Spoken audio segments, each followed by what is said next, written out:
Hey guys, it's Eric Green. Thank you for joining me for this short little walkthrough of the Insider's Guide to Saving Taxes with an S-Corp. Are you ready to keep more of what you earn? Okay.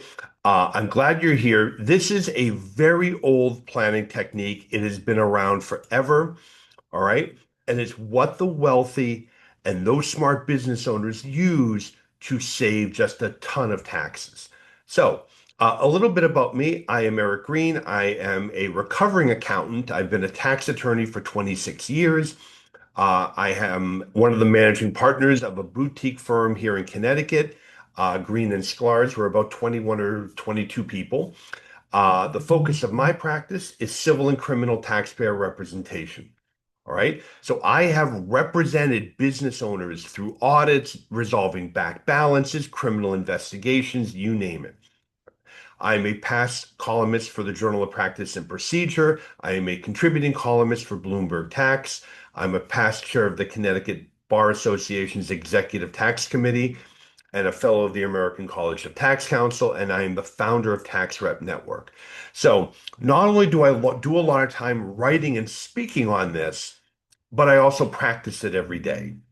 And so, what I'm going to do now is, in a few short parts, walk you through how S Corps work, how you can save a ton of money doing it, and how to determine one, how much you can save. Is this an idea that you would want to implement, and then how to do it?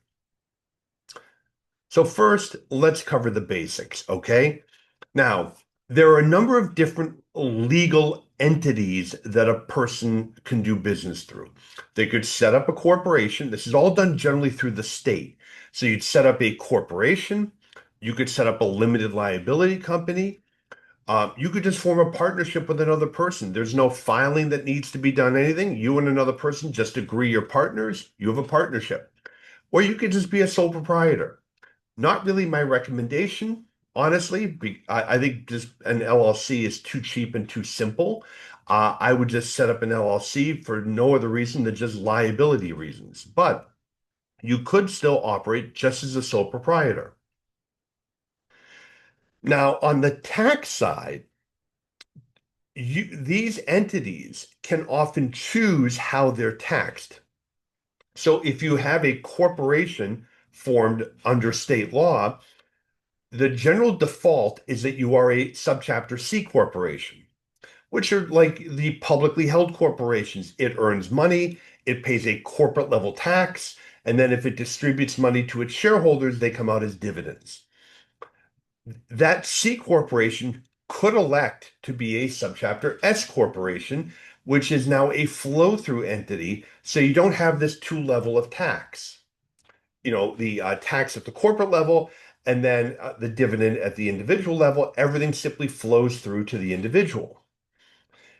Now, if you form a limited liability company, generally the default is that it is ignored, all right, or what we call disregarded for tax purposes. It's almost like a sole proprietor. Or if you have multiple members of the LLC, it's just like a partnership. Everything flows through onto the individual's return, and it's like it doesn't even exist. All right. For tax purposes, legally, it is there as a liability shield, but for tax purposes, it's ignored. However, that LLC can elect to be treated like a C corporation or an S corporation if it would like to, right? And that election is filed with the Internal Revenue Service, not the state.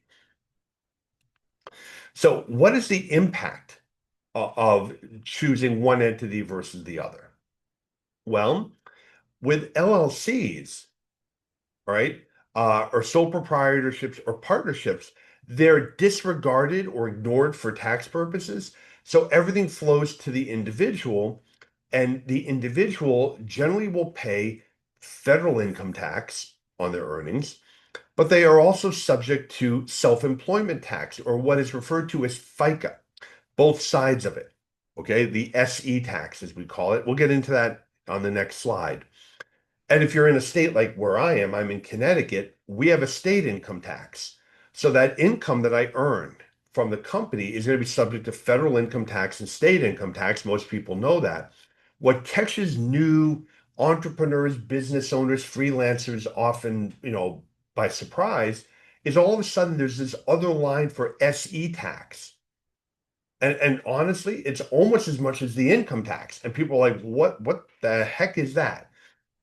Well, if you're an employee, right? If you're an employee, and let's say I go to work, there was an old McDonald's commercial years ago where the kid gets his first job and the father's like, oh, you won't be needing your allowance anymore. And then he finally gets his first paycheck and he's like, who's FICA and who said he could take my money? That's what we're talking about. If you're an employee, the employer, in that case, McDonald's, whatever, take your pick. Your employer has to withhold 7.65% from you for FICA, Social Security and Medicare. And then the employer matches that 7.65%. That's up to $168,600 in wages. Above that amount, so let's say you have an employee making 200, 250, whatever, the amount over $168,600 in 2025 dollars would actually drop then to 1.45% withheld and 1.45% from the employer. When you are self-employed, when if you go out on your own, you start a side hustle, you launch your business, you're going to pay both halves. So you're talking about federal income tax now, state income tax, and then 15.3% on the first $168,600 you earn, and 2.9% on any amount earned in excess of that. That's a big hit for a lot of employees. That's a big hit. Now, C corporations and S corporations, by legal definition, cannot be self-employed. It's a separate entity from the owner. So they don't have self-employment tax. So if C corps and S corps can just distribute money that are just dividends, not subject to self-employment tax, that sounds really good, doesn't it? I mean, that sounds great because no more SE tax. Well, they don't get too excited because the owner of a C corp, the shareholder of a C corp or shareholder of an S corp that provides services or works in their company is required to take reasonable compensation. But what is that? Stay tuned. We're going to get into that next.